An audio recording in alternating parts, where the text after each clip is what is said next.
സാരമില്ല. ഇത് അമ്മ എന്നെ ഇപ്പോഴൊരു കുഞ്ഞായിട്ടാ കണ്ടത്, കുഞ്ഞിന് ചോദിച്ചത്. ഇന്ന് മുതൽ 4 ദിവസത്തേക്ക് ഞങ്ങൾ തമ്മിൽ പിണങ്ങില്ല എന്ന്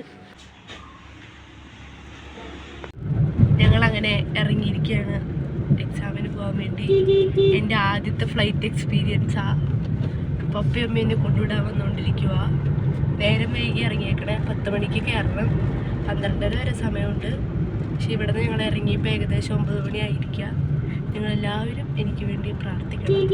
ഞാൻ എന്തിനാണോ ഈ പ്രാർത്ഥിക്കണമെന്ന് പറയണതെന്ന് എനിക്കറിയത്തില്ല. കാരണം ഈ വീഡിയോ ഞാനങ്ങ് ജർമ്മനിയിലെത്തിയതിന് ശേഷം മാത്രമേ ഞാൻ പ്രസിദ്ധീകരിക്കൂ. അത് കാരണം പപ്പേനെ അമ്മേനൊന്നും കാണുന്നില്ല, ഇരുട്ടാ. എന്നെ മാത്രമാണ് സൺകിസ് അടിച്ചിരിക്കുന്നത്. ഇന്ന് നമ്മൾ എൻ്റെ ആദ്യത്തെ B2 എക്സാം എഴുതാൻ വേണ്ടി പോവാ. കുറേ ലിമിറ്റേഷൻസ് ഉണ്ടാവും. കാരണം എൻ്റെ കയ്യിൽ വീഡിയോൻ്റെ സ്റ്റാൻഡോ ഒന്നുമില്ല. ഞാനിങ്ങനെ കാറിൻ്റെ ഇതിൽ ചാരി വെച്ചാണ് എനിക്ക് എൻ്റെ B2ൻ്റെ ആദ്യത്തെ എക്സാം ഫഗ്വാരയിൽ കിട്ടിയിരിക്കുന്നത്. അപ്പോൾ ചില സാങ്കേതിക ബുദ്ധിമുട്ടുകൾ കൊണ്ട് ഞാൻ ഫ്ലൈറ്റ് ത്രൂവാ പോകുന്നത്. ഇതെൻ്റെ ജീവിതത്തിലെ ഫസ്റ്റ് ഫ്ലൈറ്റാണ്. ഞാൻ വിചാരിച്ചിരുന്നത് ഞാൻ ജർമ്മനിക്ക് പോകുമ്പോഴായിരിക്കും, അല്ലെങ്കിൽ പുറത്തോട്ട് പോകുമ്പോഴായിരിക്കും എൻ്റെ ആദ്യത്തെ ഫ്ലൈറ്റെന്ന്. ഇതാണ് എൻ്റെ ആദ്യത്തെ ഫ്ലൈറ്റ് യാത്ര. എൻ്റെ പപ്പയും അമ്മയും എൻ്റെ ഒപ്പം ഇല്ല. ഞാൻ പഞ്ചാബിലോട്ട് പോവുക. എന്നെ അങ്ങനെ ഇവർ പുറത്തോട്ടൊന്നും അങ്ങനെ വിടാറില്ല. അപ്പോൾ എനിക്കങ്ങനെ ട്രാവലിംഗ് എക്സ്പീരിയൻസ് ഒന്നും ഇല്ല. എന്ന് കണ്ടിട്ടാണെന്നൊന്നും അറിയില്ല. എക്സാമിന് പോവുക. ശരിക്കും പറഞ്ഞാൽ പ്രിപ്പറേഷനൊന്നും കറക്റ്റായിട്ടില്ല, സത്യമായിട്ടും ഒന്നും ആയിട്ടില്ല. പക്ഷേ ഡേറ്റ് എടുത്തപ്പോൾ അത് കിട്ടിപ്പോയി. നവംബർ തൊട്ട് ട്രൈ ചെയ്യണതാ എക്സാമിന് ഡേറ്റ് കിട്ടാൻ. പക്ഷെ കിട്ടിയിട്ടുണ്ടായിരുന്നില്ല. വെച്ചപ്പോൾ എനിക്ക് എന്തോ ഒരു ഇതിന് ഫഗ്വാര കിട്ടി. അപ്പോൾ ഞാൻ അങ്ങോട്ട് പോയോണ്ടിരിക്കുക. എക്സാം പ്രിപ്പറേഷനൊന്നും ആയിട്ടില്ല. അവസാന സമയത്ത് പഠിക്കാൻ നോക്കിയപ്പോൾ പനിയും പിടിച്ചു. അപ്പോൾ എല്ലാം കൊണ്ടും ഭയങ്കര ബുദ്ധിമുട്ടിൽ കൂടിയാണ് കടന്നു പോകുന്നത്. പിന്നെ ഇതിപ്പോൾ സമയം വൈകി ഇറങ്ങിയേക്കണേ. 1:30 ഫ്ലൈറ്റ്. പക്ഷേ 12:30 ആകുമ്പോഴേക്കും നമ്മൾ ലാസ്റ്റ് ടൈം 12:30 ഒരു 10 മണിയൊക്കെ ആകുമ്പോൾ എത്താമെന്നാണ് ഞാൻ കൂട്ടുകാരോട് പറഞ്ഞത്. ഇനിയിപ്പോൾ എന്തായാലും വൈകും ഗൈസ്. ഇതൊക്കെയാണ്. അപ്പോൾ ഞങ്ങൾ തൃശ്ശൂരിൽ നിന്ന് ട്രാവൽ ചെയ്ത് പോയിക്കൊണ്ടിരിക്കുവാണ് എക്സാമിന് കേട്ടോ. ബാക്കി അപ്ഡേറ്റ്സ് പിന്നെ തരാം കേട്ടോ. സാധാരണ ഫ്രണ്ട് സീറ്റിലിരിക്കുന്ന എൻ്റെ അമ്മ പുറകിലിരുന്ന് ത്യാഗം ചെയ്ത് കൊന്ത ചൊല്ലുകയാണ് ഗൈസ്. എൻ്റെ പ്രിപ്പറേഷൻ എൻ്റെ ഭാഗത്തുനിന്ന് താൻ പാതി ദൈവം പാതി എന്നാണല്ലോ. ഞാൻ സാധാരണ 95% ഞാൻ ചെയ്തിട്ട് ബാക്കി 10% കർത്താവിന് കൊടുക്കാറുള്ളൂ. പക്ഷെ ഈ സാഹചര്യത്തിൽ ഞാൻ 95 കർത്താവിന് കൊടുത്തിട്ട് 10 എൻ്റെ ഭാഗത്ത് നിന്നിടേണ്ട അവസ്ഥയാ. ഒന്നും അറിയില്ല ഗൈസ്, സത്യമായിട്ടും അറിയത്തില്ല. ഞാൻ എൻ്റെ ജീവിതത്തിൽ ഇത്രയും പ്രിപ്പറേഷൻ ഇല്ലാണ്ട് ഒരു പരീക്ഷയ്ക്ക് പോയിട്ടില്ല. ഒന്നും എനിക്കറിയാൻ മേല. കുറേ പൈസ കൊടുത്ത് പോകുന്ന സാഹചര്യങ്ങളുടെ സമ്മർദ്ദം എന്നെ സമ്മതിച്ചില്ല ഗൈസ്. അമ്മയ്ക്ക് എന്തെങ്കിലും പറയാനുണ്ടമ്മ? ഓള് ഫഗ്വാരയില് പോയിട്ടാണ് എക്സാം എഴുതുന്നതെന്ന് ഒരിക്കലും പ്രതീക്ഷിച്ചിരുന്നില്ല. എല്ലാം ദൈവനിശ്ചയാണ്. അവള് വിജയിച്ചു വരാനായിട്ട് പ്രാർത്ഥിക്കുകയാണ്. അമ്മ ഇങ്ങനെ അച്ചടി ഭാഷയിലാട്ടോ സംസാരിക്കുക. വീട്ടിൽ മാത്രമാണെങ്കിൽ അച്ചടി ഭാഷയില്ല, പുറത്തിറങ്ങിയ അച്ചടി ഭാഷ. പപ്പയ്ക്ക് എന്തെങ്കിലും പറയാനുണ്ടോ? പപ്പാ പപ്പേ എല്ലാം മംഗളമായി തീരട്ടെ. അതെ, നേരെ നോക്കി മാത്രമേ വണ്ടി ഓടിക്കൂ കേട്ടോ, ഒട്ടും ചാടയില്ല. ഞങ്ങളങ്ങനെ പെട്രോൾ അടിക്കാൻ വേണ്ടി വണ്ടി നിർത്തിയിരിക്കുന്നു ഗൈസ്.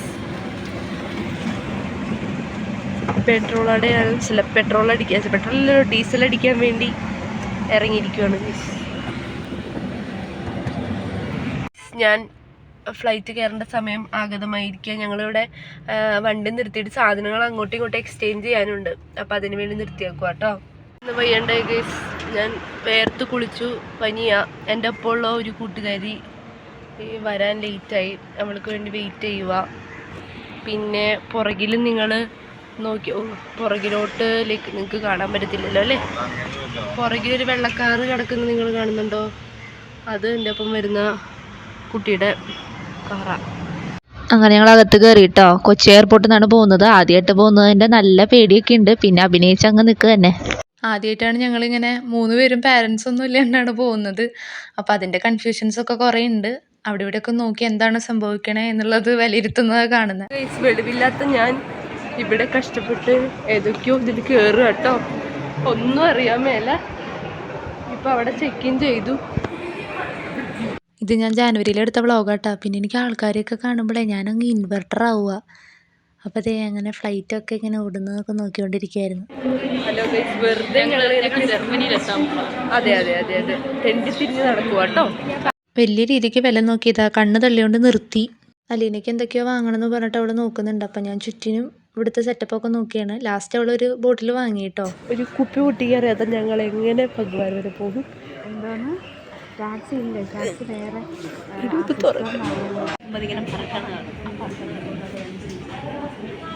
അമ്മയ്ക്ക് കൊടുക്കണം. आपातकालीन स्थिति इस विमान में स्लाइड या स्लाइड ब्रेक में एक सुरक्षा ഇതുവരെ എല്ലാം സ്മൂത്തായിരുന്നു. പക്ഷെ കഷ്ടകാലം എന്ന് പറയട്ടെ, ഞങ്ങളുടെ കണക്ഷൻ ഫ്ലൈറ്റ് ആയിരുന്നു കൊച്ചി ടു മുംബൈ, മുംബൈ ടു ഫഗ്വാര. ഞങ്ങളുടെ കണക്ഷൻ ഫ്ലൈറ്റ് മുംബൈ എന്നുള്ളത് ക്യാൻസലായി ഡ്യൂ ടു വെതർ ഇഷ്യൂ. ഞങ്ങൾ ഓൾറെഡി ബുക്ക് ചെയ്യുന്ന സമയത്ത് ഇങ്ങനെ ഒരു ഇഷ്യൂ ഉണ്ടാവാൻ സാധ്യതയുണ്ടെന്ന് അറിഞ്ഞായിരുന്നു. അപ്പോൾ അതുകൊണ്ട് ഒരു ദിവസം നേരത്തെ എന്നുള്ള രീതിക്കായിരുന്നു കാര്യങ്ങളൊക്കെ സെറ്റ് ചെയ്തിട്ടുണ്ടായിരുന്നത്. അതുകൊണ്ട് തൽക്കാലം രക്ഷപ്പെട്ടു. വീട്ടിലേക്ക് വിളിച്ചപ്പോൾ അവർ പറഞ്ഞു പോവണ്ട, ആദ്യമായിട്ടല്ല പോകുന്നത്, ഞങ്ങൾ കൂടെ ഇല്ലല്ലോ, നിങ്ങൾ തിരിച്ചു പോരുന്നത്. പക്ഷെ വലിയൊരു എമൗണ്ട് കൊടുത്തിട്ടാണ് നമ്മൾ ഈ ജർമ്മൻ്റെ എക്സാം എഴുതാൻ പോകുന്നത്. സോ ആ റിസ്ക് എടുത്ത് ഞങ്ങൾ പോവാണ്. അവിടെ ചെന്നിട്ട് എന്താ ചെയ്യുക ഏതാണെന്നൊന്നും അറിയില്ല. 3 പേര് ഒരുമിച്ചുള്ളതുകൊണ്ട് ആ ഒരു ബലത്തിൽ അങ്ങ് പോയി ബാക്കി നിങ്ങൾക്ക് കാണാം കേട്ടോ. പക്ഷെ ഞങ്ങൾക്ക് നല്ല സ്ട്രെസ് ഉണ്ട്. എന്താ ചെയ്യുക, കാര്യങ്ങളൊന്നും അറിയില്ല, ആരും കൂട്ടിനില്ല. സോ ഇനിയുള്ള ക്ലിപ്സുകളൊക്കെ അതുകൊണ്ട് കുറവാണ്. കുറേ ടെൻഷൻ അടിച്ചു. അപ്പോൾ അതുകൊണ്ട് ഉള്ള ക്ലിപ്സ് നമുക്ക് ബാക്കി കാണാം കേട്ടോ. എൻ്റെയും ജെറിൻ്റെ ആദ്യത്തെ ഫ്ലൈറ്റ് ആയിരുന്നു കേട്ടോ. അലീന പിന്നെ ഓൾറെഡി ദുബായിലൊക്കെ ആയിരുന്നു. അപ്പോൾ അവൾക്ക് ഏകദേശം ഇങ്ങനെ പോയൊക്കെ പരിചയമുണ്ട്. പക്ഷെ ഫസ്റ്റത്തെ ആ ഒരു എക്സൈറ്റ്മെൻ്റ് ഒന്നും ഉണ്ടായിരുന്നില്ല. കാരണം സ്ട്രെസ്സായിരുന്നു ഇനി എന്ത് ചെയ്യും എന്നുള്ളത്. അപ്പം നമ്മളിത് മുംബൈയിൽ ലാൻഡ് ചെയ്യാൻ പോവുകയാണ്. അപ്പോൾ ആ സമയത്ത് കാണാം കുറേ ബിൽഡിങ്സും കാര്യങ്ങളൊക്കെ. പക്ഷേ എനിക്ക് ലാൻഡ് ചെയ്യുന്ന ടൈമിൽ ഭയങ്കര ചെവി വേദനയായിരുന്നു. അപ്പോൾ എനിക്ക് ആ ചെവി വേദനയുടെ ഇഷ്യൂ ഇങ്ങനെ നിന്നിട്ട് കൊച്ചു കുഞ്ഞല്ലല്ലോ, കാറാൻ പറ്റത്തില്ലല്ലോ, അതുകൊണ്ട് കാറിയില്ലെന്ന് മാത്രം സഹിച്ചു പിടിച്ചിരുന്നു. അതിന് മുന്നത്തെ സമയത്തൊക്കെ ഞാൻ കിടന്നുറങ്ങി. അത് വേറെ കാര്യം. സ്ട്രെസ് വന്നാൽ ഞാൻ അപ്പോൾ ഉറങ്ങും. ഇൻഡിഗോ ഞങ്ങളുടെ ബാഡ് വെതർ മൂലം ഞങ്ങളുടെ ഫ്ലൈറ്റ് ക്യാൻസലായി. ഞങ്ങളത് കാരണം ഇവർ ഡൽഹിയിലോട്ടേക്ക് ഇതാക്കിയപ്പോൾ നമ്മുടെ ഫ്ലൈറ്റ് എപ്പോഴാണ് എത്തി? ഇവിടെ 1:30 വന്നിട്ട് 4 മണിക്കോ അല്ലേ? 1:30 വന്നിട്ട് ഞങ്ങളിവിടെ 4 മണിക്ക് എന്തോ എത്തി. ഇനി ഞങ്ങൾക്ക് രാത്രി 11:30 ഇനി ഞങ്ങൾക്ക് വണ്ടി വരുന്നത്. വണ്ടിയല്ല, പ്ലെയിൻ വരുന്നത്. അത് കഴിഞ്ഞ് പിന്നെ അത് 11:30 പോകുന്ന വണ്ടി 1:45 ഡൽഹിയിലെത്തും. ഫഗ്വാര പോണ ഞങ്ങൾ ഡൽഹിയിലെത്തും. ഇനി നാളെ ഞങ്ങൾക്ക് ഡൽഹിയിൽ നിന്ന് രാവിലെ ഊബർ വിളിച്ചിട്ട് കാശ്മീരി ഗേറ്റിലോട്ട് പോകണം. എന്നിട്ട് അവിടുന്ന് ബസ് പിടിച്ച് ഞങ്ങൾക്ക് ഫഗ്വാരയിലോട്ട് പോകണം. മുംബൈ എയർപോർട്ടിൽ വന്നിറങ്ങിയ സമയത്ത് ഒരു ഐഡിയ ഉണ്ടായിരുന്നില്ല എന്താ ചെയ്യേണ്ടതെന്ന്. പക്ഷേ ഇൻഡിഗോൻ്റെ ഓഫീസറിൽ നിന്ന് ഞങ്ങളുടെ നെയിമൊക്കെ വിളിക്കുന്നുണ്ടായിരുന്നു. പക്ഷെ ഞങ്ങളതൊന്നും കേട്ടില്ല. ജെറിൻ്റെ ഫോണിലേക്കാണ് അവർ എന്നിട്ട് കോൾ ചെയ്തിട്ടുണ്ടായിരുന്നു. എന്നിട്ട് ജെറിനോട് ചോദിച്ചു ഹെലൻ ഉണ്ടോയെന്ന്. അപ്പോൾ ജെറിൻ പറഞ്ഞു ജെറിനുണ്ട്, ഹെലൻ ഇല്ലെന്ന്. അങ്ങനെ ലാസ്റ്റ് ഞങ്ങൾ അവരെ കണ്ടുപിടിച്ചു. അവർ ഞങ്ങളോട് പറഞ്ഞു ഇങ്ങനെ വെതർ കണ്ടീഷൻ കാരണം നമുക്കിനി ഫഗ്വാരയ്ക്ക് വേറെ ഫ്ലൈറ്റ് ഒന്നും ഇപ്പോൾ അറേഞ്ച് ചെയ്യാനായിട്ട് പറ്റില്ല. അപ്പോൾ ഞങ്ങൾ ചോദിച്ചു നാളത്തേക്ക് ഉണ്ടാവുമെന്ന്. പക്ഷെ അതൊക്കെ ഫിൽഡാന്ന് പറഞ്ഞു. അങ്ങനെ ലാസ്റ്റ് ഡൽഹിക്കാണ് അവർ നമുക്ക് ടിക്കറ്റ് എടുത്ത് തന്നത്. ടെർമിനൽ 1-ൽ നിന്ന് ടെർമിനൽ 2-ലോട്ട് പോകാൻ ഒരു ടൂറിസ്റ്റ് ബസ് വിളിച്ചിരിക്കുകയാണ്. ടൂറിസ്റ്റൊക്കെ ഭയങ്കര കോടീശ്വരന്മാരെ പുറകിനകത്തുള്ളതിനെ കൊണ്ട്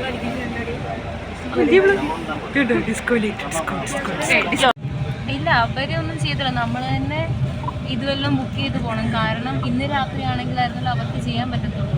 നാളെ ആകുമ്പോഴത്തേക്കും ചെയ്യാൻ പറ്റുമെന്ന് എനിക്ക് അറിയത്തില്ല. രാവിലെ വിളിച്ച് ചോദിക്കാം. കൊള്ളാം അല്ലേ? കണ്ടോ ഗൈസ്, ഇതാണ് ബോംബെ എയർപോർട്ടിലെ ടെർമിനൽ 2. കുറേയിലായിട്ട് കുറേ ആൾക്കാർ ഗൈസ്. ഇതൊക്കെ എനിക്ക് പുതിയതാട്ടോ.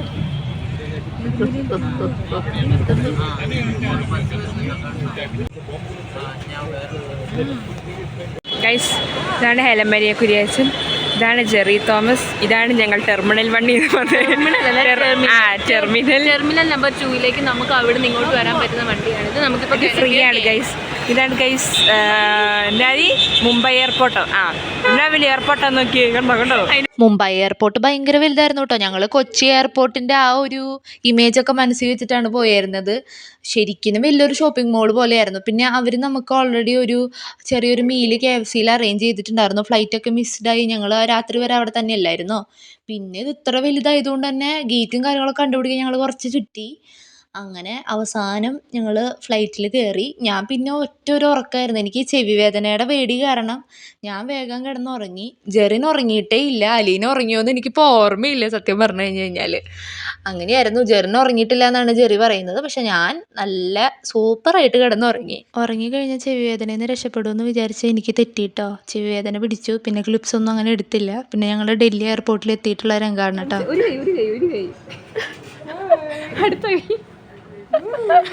ഇവള് കാലിനകത്ത് ഇടുന്ന സാധനം കയ്യിനകത്ത് ഇട്ടിട്ടിരിക്കും. ഹലോ ഗൈസ്, ഇത് ഒരു മങ്കി ക്യാപ്പ് ഇട്ടിരിക്കുന്നു. ഇതൊരു ക്യാപ്പ്, ഇത് ഒരു മൂന്നാമത്തെ ഉണ്ടായിരുന്നില്ല. അതോടെ എടുത്ത് വെക്ക്. നിനക്ക് ആ മൂന്നാമത്തെ എടുത്ത് വെക്കുന്ന കണ്ടോ ഗൈസ്, ഒരു മങ്കി ക്യാപ്പ് ഇട്ടിരിക്കുന്നത്. ഇതിന്റെ ആവശ്യം എന്താന്ന് എനിക്ക് അറിയത്തില്ല. ഇതൊന്ന്, ഇത് രണ്ട്, ഇത് മൂന്ന്. പിള്ളേരെ ഇതുവരെയായിട്ട് ഇതൊന്നും ചെയ്തിട്ട് തണുപ്പ് പോകുന്നില്ല.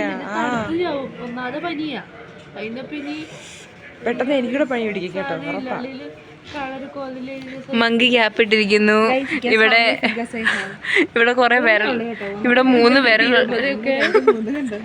ഇവിടെ 3 വിരലുള്ള കൊച്ച്. നിങ്ങൾ എന്നെ കാണണം. എടീനകത്ത് എങ്ങനെ തിരിക്കുന്നേ? തിരിക്കാൻ പറ്റത്തില്ല. ഞങ്ങളുടെ മങ്കി ക്യാപ്പ് ഇട്ടത് ഇതാണ്. പുതിയ മങ്കി ക്യാപ്പാണ്. അമ്മ കൊടുത്തു വിട്ടതാണ്. ഇച്ചിരി ചേർച്ചക്കുറവുണ്ട്, സാരമില്ല.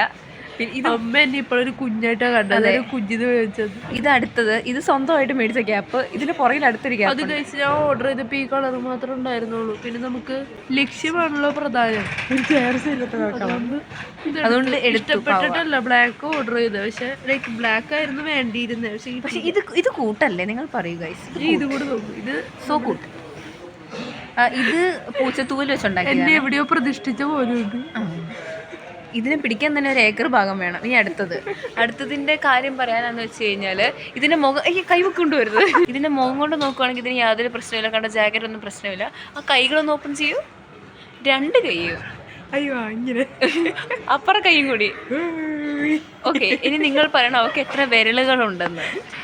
എന്താ കാര്യം എന്ന് വെച്ച് കഴിഞ്ഞാൽ പുള്ളിക്കാരി കാലിലിടുന്ന സാധനം കയ്യിലെടുത്തിട്ടു. ഇത് മങ്കിക്കാവും.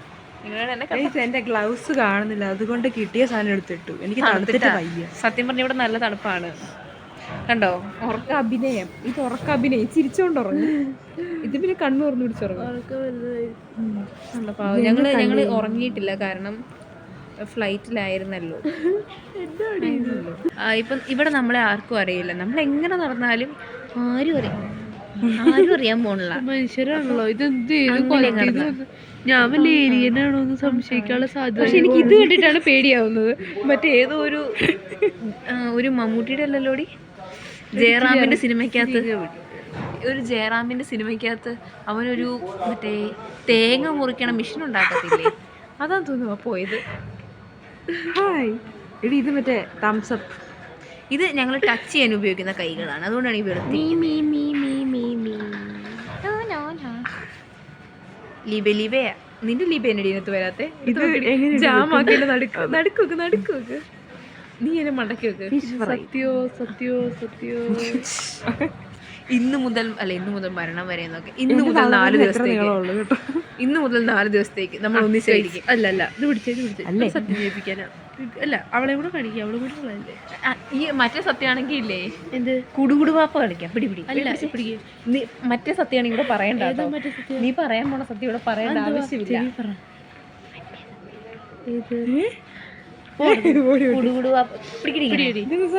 ഇന്ന് മുതൽ 4 ദിവസത്തേക്ക് ഞങ്ങൾ തമ്മിൽ പിണങ്ങില്ല എന്ന് ഞാൻ മര്യാദയ്ക്ക് സത്യം ഇടിപ്പിച്ചുകൊണ്ടിരിക്കുകയായിരുന്നു. ഇവിടെ അപ്പോഴേക്ക് ഏതെങ്ങാണ്ടൊക്കെ ഒരു പാട്ടൊക്കെ പാടിക്കൊണ്ടിരിക്കുക. ആ പാട്ടെങ്ങാനും ഇവിടെ കേൾപ്പിച്ച് കഴിഞ്ഞാൽ കോപ്പിറൈറ്റ് ആയല്ലോ എന്ന് ഓർത്തിട്ട് ഞാൻ അത് കേൾപ്പിക്കാത്ത കേട്ടോ. അങ്ങനെ അവളുടെ ചെവി പിടിക്കലും ഇവളുടെ ചെവി പിടിക്കലും എൻ്റെ ചെവിയിൽ പിടിക്കലും ലാസ്റ്റ് കറക്കാൻ കഴിയില്ല.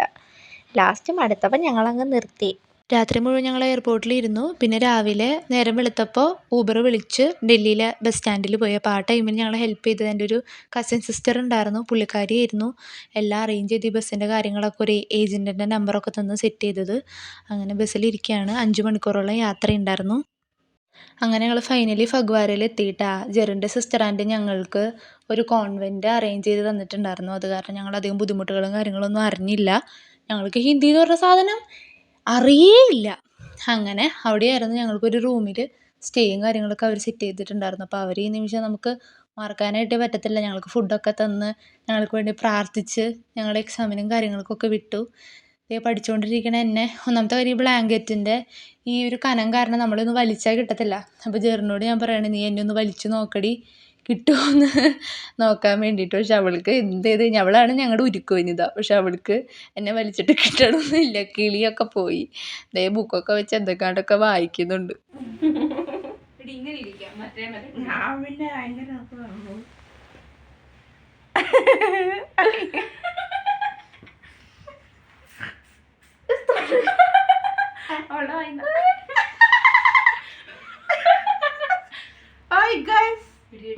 ഇതൊരു കോൺവെന്റ് ആണ്.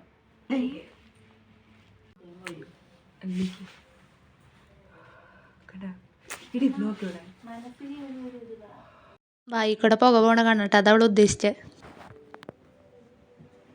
പഠിത്തമല്ല, അഭിനയമാണ്. അങ്ങനെ പഠിക്കുന്നവരുള്ളൊരു അഭിനയം നടന്നുകൊണ്ടിരിക്കുക ഇവിടെ. അത് കാണുമ്പോൾ ചിലപ്പോൾ അത് മനസ്സിലായതൊക്കെ ഇരിക്കും, പക്ഷെ നീ മനസ്സിലായാലും അഭിനയിക്കണ്ട. ഒരു തെക്ക് ഭാഗത്തായിട്ട് സെറ്റാക്കിൻ്റെ കുപ്പിയിൽ ഒരു നീല ഫോൺ ഇരുന്ന് തെളിഞ്ഞ് നിൽപ്പുണ്ട്. ഒരു ചുവന്ന വട്ടത്തിലൊരു കുത്തൊക്കെ ആയിട്ട് അവിടെ നിന്ന് ഭയങ്കര അഭിനയം പഠിക്കുന്നതാണ്. ഇത് കഷ്ടപ്പെട്ടുള്ള പഠിത്തമായോണ്ടേ ഇത് ഇവിടെ വീഡിയോ ഉണ്ടാക്കി വെച്ചിട്ട് ഇവിടെ പഠിത്തം നടന്നിട്ടില്ല. ശ്രദ്ധ എവിടെയാ നോക്ക്.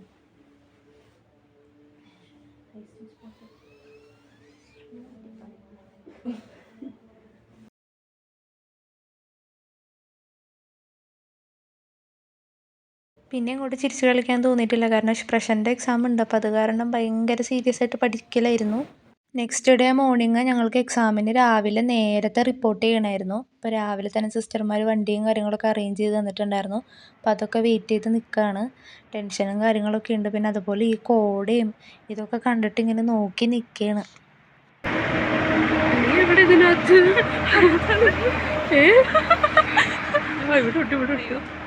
ഹലോ ഗൈസ്, ഇവിടെ ഭയങ്കര തണുപ്പാണ്. ഞങ്ങളെ കാണാൻ പറ്റില്ല. ഒരു മിനിറ്റ് ഞാൻ ലൈറ്റ് അടിക്കാം. അല്ലാണ്ട് ഞങ്ങൾക്ക് വേറെ വഴിയില്ല. പോകുന്നുണ്ട് പക്ഷെ കാണാൻ പറ്റില്ല. കാണത്തില്ല ഇങ്ങനെ. ഇവിടെ ഒടുക്കത്തെ മഞ്ഞും തണുപ്പുമാണ്. എന്ത് ചെയ്യേണ്ടതെന്നറിയില്ല.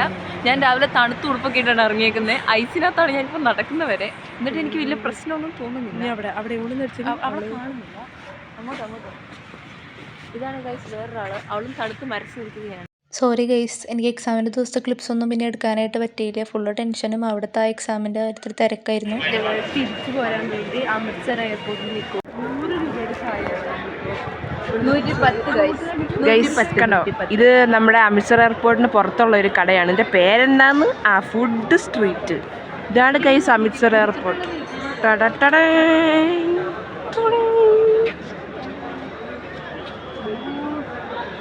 കളത്തില്ലേ? നല്ല മധുരമുണ്ട്, നല്ല ഇലക്കുണ്ട്. ഈ കാണത്തില്ല. കണ്ടു. എനിക്ക് മധുരം ബേസിക്കലി ഒട്ടും ഇഷ്ടമില്ലാത്ത ആളാണ്. പക്ഷെ ഞാൻ അന്ന് വരുന്ന വഴിക്ക് ഛർദ്ദിച്ചു. അപ്പോൾ അതുകൊണ്ട് ഞാൻ കുടിച്ചതാ. ഇതാണ് അമൃത്സർ എയർപോർട്ട്. കണ്ടോ, ചെക്കിങ്ങിൽ കയറാൻ വേണ്ടി ക്യൂ നിൽക്കുകയാണ്. ഇവിടെ എല്ലാം ക്യൂ ആണ് ചേട്ടാന്ന്. ഇവിടെ എല്ലാം ക്യൂ ആണ്. ഞങ്ങൾ അകത്തോട്ട് കയറാൻ വരെ ക്യൂ നിൽക്കുന്നു. എന്നതിൻ്റെ പേര് ശ്രീ ഗുരുറാം ദാസ് ജെ എന്തോ, അതാണ് ഇൻ്റർനാഷണൽ എയർപോർട്ടിൻ്റെ പേര്. ഇത് കണ്ടോ, ഇവിടെ കണ്ടോ വലിയ ക്യൂ ആണ്. നിങ്ങൾ ഈ ക്യൂ ബിവറേജിൻ്റെ മുന്നിലേ കണ്ടിട്ടുള്ളൂ. ഞങ്ങളിവിടെ കണ്ടു കേട്ടോ. Okay, bye. അടുത്ത ഫ്ലൈറ്റിനുള്ള കാത്തിരിപ്പിൻ്റെ ഇടയിൽ വിശന്നപ്പോൾ ഞങ്ങൾ KFCയിൽ വന്ന് എന്തെങ്കിലും കഴിക്കാമെന്ന് ഓർത്ത് ഇങ്ങനെ ഇരിക്കുകയാണ്. പിന്നെ കഴിച്ചു കഴിഞ്ഞ് ഞങ്ങളുടെ ഫ്ലൈറ്റിൻ്റെ സമയമായി. ഞങ്ങൾ ഫ്ലൈറ്റ് കയറാൻ പോവുകയാണ് തിരിച്ച് വീട്ടിലോട്ട്. അങ്ങനെ ഞാൻ ഫ്ലൈറ്റിൽ കയറി കഴിഞ്ഞപ്പോഴേ എൻ്റെ ലെഫ്റ്റ് സൈഡിലിരിക്കുന്ന ജെറി, ഇപ്പുറത്ത് വേറൊരു പാസഞ്ചർ വരുന്നത് ഗുജറാത്തി ആയിരുന്നു. പക്ഷെ ഭയങ്കര സ്നേഹമായിരുന്നു പുള്ളി. ഞാൻ ഉറക്കത്തിൽ നിന്ന് എഴുന്നേൽക്കുന്ന ടൈമിൽ എനിക്ക് പുള്ളി കഴിക്കുന്ന നട്ട്സും അങ്ങനെയൊക്കെ ഞങ്ങൾക്ക് തരുമായിരുന്നു. അതുപോലെ തന്നെ എനിക്ക് ആൾ ഇൻഡിഗോന്ന് മേടിച്ചൊരു ഫുഡ് എനിക്ക് തന്നു. അതുപോലെ നമ്മുടെ ബാഗും കാര്യങ്ങളൊക്കെ നമ്മൾ മുകളിലേക്ക് എടുത്ത് വെക്കണമല്ലോ, അതിനൊക്കെ എന്നെ ഓരോരുത്തർ ഹെൽപ്പ് ചെയ്യുന്നുണ്ടായിരുന്നു. സോ ഞാൻ ഭയങ്കര ഹാപ്പി ആയിരുന്നു. നമ്മുടെ ഭാഗത്ത് നിന്ന് തിരിച്ചൊന്നും അവർ എക്സ്പെക്റ്റ് ചെയ്യുന്നില്ല. ആ എയർപോർട്ടിൽ നിന്ന് നമ്മൾ ഇറങ്ങുന്ന ടൈമിൽ അവർക്ക് അവരുടെ വഴി, എനിക്ക് എൻ്റെ വഴി. എനിക്ക് അവരായിട്ട് ഇപ്പോഴും ഒരു കോണ്ടാക്റ്റോ കാര്യങ്ങളോ ഒന്നും ഇല്ല. സോ ഭയങ്കര ബ്ലെസ്ഡ് ആയിട്ടുള്ളൊരു ഫീലായിരുന്നു എനിക്ക്. Flights or flight drafts may be deployed. Please read our safety അങ്ങോട്ട് പോയ ടൈമിൽ ടെൻഷനായിരുന്നു കാര്യങ്ങളെക്കുറിച്ച് ഓർത്തിട്ട്. അപ്പോൾ തിരിച്ചു വരുന്ന സമയത്താണ് ശരിക്കും ഫ്ലൈറ്റിൻ്റെ പുറത്തേക്കൊക്കെ നോക്കി എല്ലാ കാഴ്ചകളും എൻജോയ് ചെയ്തത്. പിന്നെ ഏറ്റവും അവസാനം നമ്മൾ കൊച്ചി എയർപോർട്ടിലെത്തി. പിന്നെ ക്ലിപ്സും കാര്യങ്ങളൊന്നും ഞാൻ എടുത്തിട്ടില്ല. പിന്നെ എൻ്റെ പള്ളിയിലത്തെ പെരുന്നാൾ ഞാൻ മിസ് ചെയ്യാറില്ല. പക്ഷെ എന്ത് ചെയ്യാൻ, അങ്ങനെ ദേ പെരുന്നാളൊക്കെ അല്ലേ, അപ്പോൾ വന്നു പ്രാർത്ഥിച്ചു പള്ളിയിൽ അമ്മയുടെയും പപ്പയുടെയും കൂടെ. അതിന് ശേഷം പിന്നെ സ്ഥിരം കാഴ്ചകളാണ്. പള്ളിയുടെ പറമ്പിൽ നിന്നിട്ട് ഫുഡ് മേടിക്കുക, അല്ലെങ്കിൽ ദേ അമ്മ മേടിച്ച ഒരു ബലൂണാണ് ഈ കാണുന്നത്. സോ അങ്ങനെ അവരുടെ ഒപ്പം ടൈം സ്പെൻഡ് ചെയ്യുമായിരുന്നു. പപ്പ ദേ കോളിഫ്ലവർ ഫ്രൈയും അമ്മ എനിക്ക് തോന്നുന്നു പാനിപൂരിയാണ് ആ ടൈമിൽ കഴിച്ചായിരുന്നേന്ന് തോന്നുന്നു.